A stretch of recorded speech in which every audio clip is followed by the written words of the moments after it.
Përshëndetje të nderuar zonja dhe zotri, përshëndetje të dashur ndjekës të kanalit Monitor TV, ja ku po takohemi sërish së bashku për të ndarë me ju ngjarjet më të fundit dhe dinamikat që po ndodhin në shtëpinë e Big Brotherit. Do të fillojmë këtë komentim me marrëdhënien e Eglit edhe të Gjestit. Dita e djeshme ka qenë një ditë shumë e zëshme në shtëpi. Gjesti pati një konflikt shumë të madh me Eglin dhe Egli po rikthehet përsëri në atë Eglin e dikurshme që ne e kishim parë në Big Brother. Që në ditën e parë kur Egli u rikthye brenda shtëpisë së Big Brotherit duke i besuar dashurisë dhe zemrës, unë e pata thënë se sa do të qëndroj Egli kaq e fortë dhe sa do të qëndroj Egli kaq stoike kundër drejt marrëdhënies me Gjestin. Ajo dita ditës po e tregon këtë gjë, dita ditës po e shfaq këtë gjë, duke që është shumë e dashuruar, sepse pas gjithë atij debati që patën përsëri në Storm Arena gjatë orëve të vona të darkës, Egli po qeshte nga pozitiviteti, nga energjia e bukur që Gjesti po falte, dhe kështu që aty e kuptova që ka një nuancë dashurie që Egli mund të falë gjithçka në raport me ndjesinë të Gjestit. Dita e djeshme ka qenë një ditë me shumë tensione mes shiftit, kanë përdorur fjalë nga më të rëndat, kanë përdorur ofendime nga më të mëdha deri tek fenomeni i budallaqes i përdorur nga Gjesti. Unë jam munduar që të bëj një kronologji të ngjarjes dhe më pas do ta komentojmë atë zën kaq të madhe. Në edicionin e 4 të Big Brother VIP Albania, marrëdhënia mes Eglit edhe Gjestit ka kaluar në faza të ndryshme, duke kulmuar me debate të ashpra dhe tensione të larta. Fillimisht, dyshja u pa shumë afër pas hyrjes së Gjestit në shtëpi, duke krijuar përshtypje në një raporti të veçantë mes tyre. Megjithatë, dinamika e tyre ndryshoi ndjeshëm pas disa ngjarjeve dhe deklaratave të bëra brenda asaj shtëpie. Një moment kyç ishte kur Gjesti deklaroi se kishte një grua jashtë shtëpisë, gjë që shkaktoi një reagim të fortë nga Egli. Ajo e akuzoi atë për gënjeshtar, duke theksuar se një veprim i tillë kishte dëmtuar jo vetëm atë, por edhe partneren e tij jashtë. Debati mes tyre u intensifikua kur Egli i thoshte Gjestit se ai kishte ulur veten dhe partneren e tij me këto deklarata. Nga ana tjetër, Gjesti kërkoi që Egli të largohej nga prania e tij, por ajo refuzoi, duke argumentuar se asnjë prej tyre nuk kishte të drejtë të dominonte territorin brenda shtëpisë. Tensionet mes tyre nuk u ndalën këtu. Në një tjetër përplasje, Gjesti shprehu hapur se nuk ndjente as dashuri, por as xhelozi për Eglin, duke theksuar se po të kishte ndonjë ndjenjë të tillë, gjërat do të ishin krejtësisht ndryshe. Egli nga ana e saj vendosi t'i jap hapësirë që Gjesti, duke respektuar dëshirat e tij, kjo sjellje e saj ndihmoi në ruajtjen e një ekuilibri brenda shtëpisë, pavarësisht tensioneve të vazhdueshme.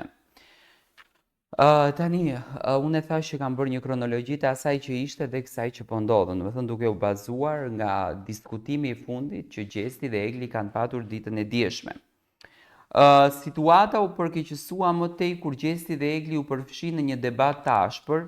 Gjatë këtij konflikti, Gjesti kërkoi Eglit të largohej nga prania e tij, duke i thënë: "S'dua të ri më me ty, zhduku." Egli refuzoi të largohej, duke argumentuar se kishte të drejtë të qëndronte aty ku ishte ulur dhe se, nëse Gjesti dëshironte të largohej, mund ta bënte këtë veprim. Ky shkëmbim fjalësh tregoi qartë nivelin e lartë të tensionit mes tyre dhe vështirësinë për të gjetur një gjuhë të përbashkët. Përveç konflikteve mes Eglit edhe Gjestit, është përfshirë edhe në debate të tjera brenda shtëpisë. Një përplasje e tillë ndodhi mes tij dhe banorëve të tjerë, por gjithsesi, në këtë rast, Gjesti po përjeton përplasje shumë të rënda brenda kësaj shtëpie. Dita e djeshme ka qenë një ditë shumë dinamike, do me thënë, Egli tha që unë do rifutem për veten time, dhe Gjesti po e rikthen përsëri po të njëjtën gjë. Ato dje po grindeshin në dhomën e gjumit, edhe Gjesti i tha: "Përse do të merresh me mua kur më thua që nuk të dua dhe të lutem më lër të qetë, më hik.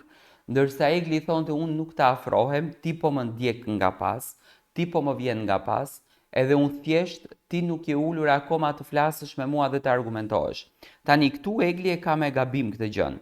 Gjesti kërkoi 3 herë nga Egli që të sqarohet. Unë mendoj që Gjesti e përdorën këtë faktin që unë nuk do ulem të sqarohem me këtë gocën, unë do qëndroj në qëndrimin tim kështu si jam, le të më quajnë koklart, le të më quajnë çfarë të duan, por në anën tjetër unë do shoh veten time dhe lojën time. Ndërsa këto gocën ta shndroj përsëri në përndjekëse tek unë. Unë mendoj që kjo ka qenë sekreti i Gjestit edhe i Eglit, nuk ma merr mendja që Gjesti nuk do kishte patur hapësirë dhe kohë që të sqarohet me Eglin. Ai me kastile e bën këtë llojin e debatit, jo që është xheloz, po i vjen inat pse Egli nuk merret me të dhe nuk e ka më në lojë. Ndërsa nga ana tjetër, Egli vazhdon duke pritur akoma që Gjesti ta përndjek, Gjesti t'i shkojë nga mbrapa dhe të realizohet kjo emocioni i bukur, ky pasioni i mirë, kjo ëmbëlsia fantastike që u realizua me Siozit edhe Loredanës. Do thënë, Egli dëshiron të rikthej dashurinë e saj. Egli dëshiron të krijojë një emocion brenda se shtëpia dhe pse thotë jo, unë nuk dua, unë nuk e bëj këtë gjën, unë jam e vendosur në gjën time, unë jam e vendosur në rrugtimin tim, por gjithsesi Egli dëshiron që të shkon shumë përpara me Gjestin dhe dëshiron që të ketë shumë aleancë dhe shumë emocion. Por nga ana e Gjestit kjo gjëja nuk do të bëhet sepse Gjesti qëndron po kështu. Domethënë ai nuk ulet të sqarohet me Eglin, ai nuk bisedon me Eglin në asnjë mënyrë, por e mban atë inati në thonjza le ta themi, sepse Gjesti u ndje i ofenduar dhe u ndje i rrëzuar në tokë nga mënyra se si Egli u kthye dhe Gjesti këtë gjë po komentonte dje. Që ti je ulur edhe ke thënë që unë nuk dua të merrem më me ty dhe tani do me thënë po mi bën këto filma, ti je budallaqe, ja bëri Gjesti. I ka thënë psikopate dhe Egli përsëri u kthye, përsëri merret me të, përsëri kalon kohën me të, edhe pse në Prime thotë që unë nuk do kem punë me të, unë nuk do merrem me të, i ka thënë budallaqe dhe Egli vazhdon prapë me të. Domethënë një femër kur i pranon të gjitha këto, kur është në të gjithën këtë mbështjelljen e madhe emocionale, unë besoj që aty ka një dashuri shumë të madhe, aty ka një emocion shumë të madh, por Egli akoma nuk ndjehet gati apo nuk ndjehet e sigurt për t'ia thënë këtë gjë Gjestit, se ka frikë se Gjesti e ka më në fokus lojën dhe do ta lëndon. Por Egli unë e shoh që me zipret që të kalon momente të bukura me Gjestin. Tani nga i gjithë ky konflikti që ndodhi në dhomën e gjumit, që ka qenë një konflikt me përmasa shumë të mëdha, domethënë bërtisnin, ulërisnin, ofendonin, që ti thua këto s'bëhen më, Egli në Storm Arena ishte krejtësisht Egli tjetër, që buzëqeshte, që e shijonte momentin me Gjestin. Dhe kjo gjë mua më la që të dyshoj. Ne do takohemi sërish së bashku, ju vazhdoni të na ndiqni me subscribe në kanalin Monitor TV dhe jepni komentin tuaj për këtë ngjarje.